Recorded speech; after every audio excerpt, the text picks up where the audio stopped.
That want to come out today are unicorns. They really did. I just grabbed the sale. God, okay. Okay, Christy. You're on it. See how I'm all blushing. I'm not gonna edit any of the shit out either. Wow, look who's out. We got 2 of cups. Okay. 2 of cups. All right. Get down with your bad self. You got the 2 of cups being like, you have love here. This is a sacred genetic, sacred DNA. So the way I saw this visually when I said the lights and coding was like if you ever took like a genetics class, or if you've ever like Googled like the biochemistry of genes encoding, just do that. Like it's like a super short video. Like all you'll see is like this cascade of energy. And then I saw music and I saw classical music. And to me, DNA is classical music. So it's like this idea of like almost if you set watching like the cascade of like an enzyme talks to this protein and wakes it up, and then that protein goes here and then it breaks up, and then this molecule speaks to this molecule, and then you just see the cascade of like DNA transcriptase and reverse transcriptase. Like that's what I see when I see this. It's like even in this one, I didn't mean to flip people off. We've got the lion, the Leo lion, the DNA, Mercury. Oh, maybe I should sit with this card for a second. I'm on my vibes right now. When I get like this, I just go with the flow. And sometimes this is what it's like to get a reading with me. I kind of move with the flow of the water. So here we have the DNA molecule of courage, and here is sacred masculine and feminine. In this particular case, yeah, they are sacred masculine and feminine. I would interpret the feminine has some sort of herb on her crown, like a wreath of herbs or a wreath of leaves, and then the sacred masculine I would interpret has like sunflowers. That's how I interpret it. And they come together equally. So I think this is the yod. I think that this 2 of cups is for this yod in the sky between Venus and Mercury and Lilith and Neptune retrograde in Pisces and Pluto retrograde in Capricorn.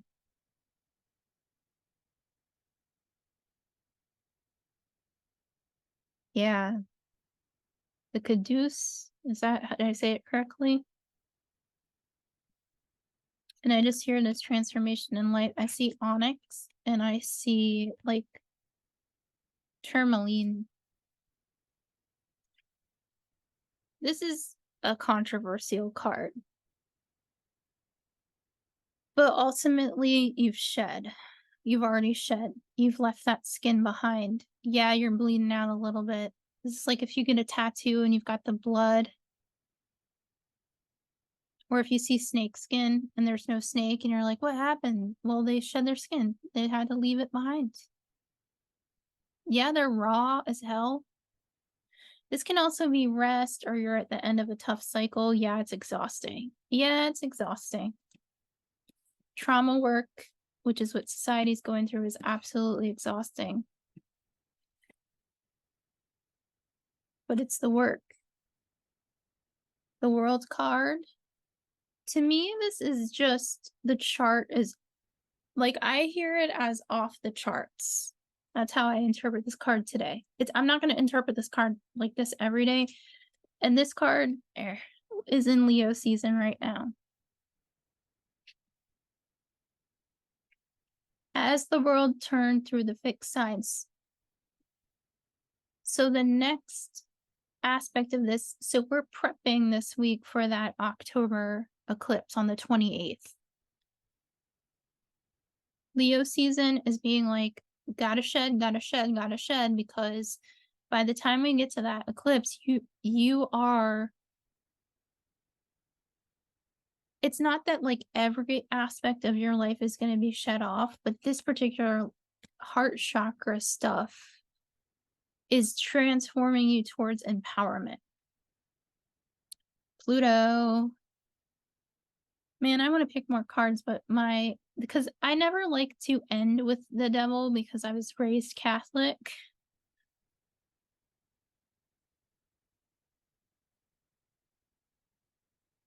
I'm seeing this as this card, and you have the choice.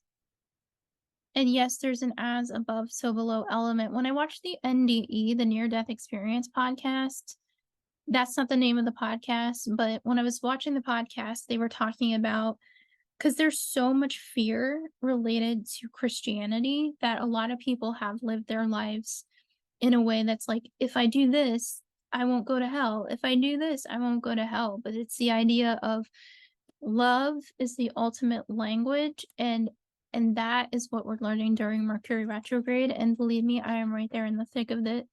I'm talking about it, but I'm also learning it as I go. So I'm not an expert here. I am also in the thick of it, but I'm also reflecting what I'm seeing in the cards. You have the choice to have your everybody has a third party in their relationships. That's how I view it. There's always a third party to every relationship. It's deciding whether that third party is a light party, meaning like they are there to create a healthy relationship that has healthy boundaries and respects one another, or there's allowing Pluto to take hold and saying, hey, let's do this cycle over again in this lifetime. Now, I am very, very aware of karmic contracts, but that's why we have these eclipses. Eclipses are incredible at breaking up karmic contracts for us, and we can get them often several times a year. So this is a particular case where if you feel laid out this week, if you're like going through some type of illness or injury or wake up call, usually an illness is a wake up call. Usually an injury is a wake up call. Sometimes that takes a while to integrate because we're on a planet with so many freaking demands, and Pluto is still in Capricorn. That is capitalism and tells us that we have to work, work, work, work, work until we fall over. And that's the good thing to do. That's what it tells us. And now, as a society, we're breaking that role. Generational karma, generational trauma, interpret it however you will, but I'm going to keep on talking about it. These are some powerful cards. Any other unicorn cards that are all in my damn lap right now? Ooh, Ace of Wands. And I'm not editing that part out. I might look like a fool, but you know what? I'm here for the love. I'm here from a place of good heart space. Ace of Wands.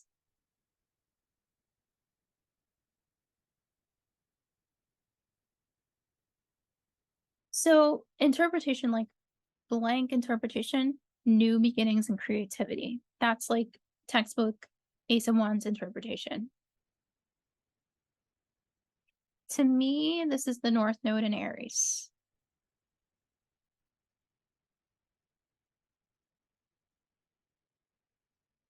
And I think that, like, yes, there's a lot of fire in the sky, but it's really about that heart passion. You know, what really lights that heart space up for you and continuing to strive towards that. And then I'm only going to do two playing cards. These, we got 5 of spades, which is 5 of swords. Oh, well, 2 fell out. So 4 of cups, 4 of hearts. Who else? Oh, 3 of cups, 3 of hearts. This one is very special.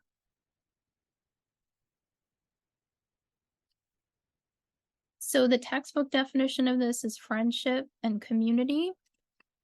The textbook definition of the 4 of cups is not seeing what's in front of you or depression. And the textbook definition of the Five of Swords is moving on from the past. How I see them together is 3, 4, 5 in reverse. So 5, 4, 3. To get to the 2 and the 1, I don't know. How do we get to the 2 and the 1? What's the recommendation for getting to the 2 and the 1? You can't make this up. The 2 of clubs, which is the 2 of wands. I don't know what, I hope this is still recording. I just got a thumbs up and I don't know where the thumbs up, what I hit. The 2 of clubs, 2 of wands. I don't know if that went out or not. Hopefully it's still recording. If it's not recording, I'm gonna be sad. But 2 of wands is new beginnings. And it's interesting because that devil card brought in a relationship and that 2 of cups brought in a relationship. It feels like more will be revealed in time, and it's through friends that you are able to find, or community. This feels very harmonious. This feels like things line up. This feels like you have to really respect your intuition and honor Leo season being a guide towards this, but it might not be an answer yet. This can be hard and might have more meaning around end of October into November, maybe even before Sagittarius season.